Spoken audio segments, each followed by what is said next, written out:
আসসালামু আলাইকুম।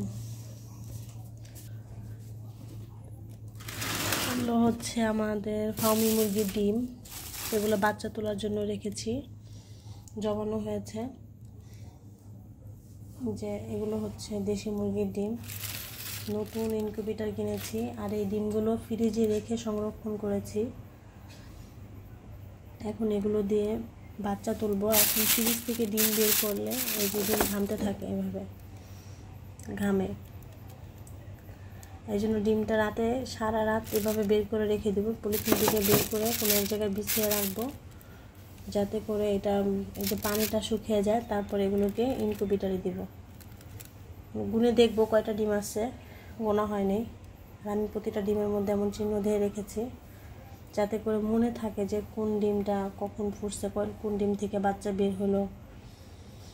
তো এখন এগুলো সব বিছিয়ে রাখছি একটা একটা করে।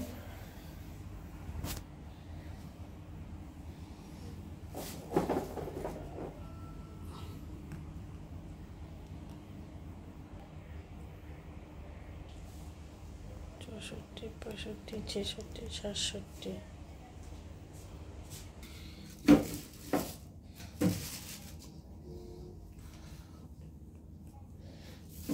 বত্রিশ, তেত্রিশ, চৌত্রিশ, পঁয়ত্রিশ, 135টা না, 36, 37, 38, 39, 40, 41,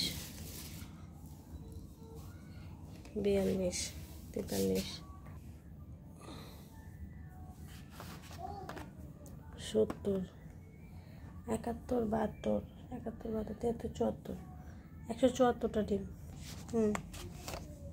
ফার্মি আছে 174টা ডিম। এবার দেশিগুলো গুনবো, গুনো তো নিচে রেখে গুনো। 1, দুটো দুটো করে উঠাও। 3, 4, 7, 8, 9, ফাঁক ফাঁক কেন? 10, 11, 15, 16, 17, 18, 19, 20, 21, 22, 23, 24, 25, 26, 27, 28, 29, 30টা, 204। 204টা ডিম। তাহলে কালকে পারবো না আবার? আচ্ছা, তাহলে তুমি অর্ধেক বসায় দাও। এই যে এখানে ফার্মি আছে, এগুলো আমরা যেহেতু ফ্রিজের ডিম, এগুলো আজকে সারা রাত বাইরে থাকবে, এভাবে ঘামতেছে, এগুলো শুকায় যাবে পানিগুলো। তারপরে এটা আমরা ইনকিউবেটরে দিব। টোটাল আমাদের ডিম আছে দেশি এবং ফার্মি মিলে 74টা, 204টা।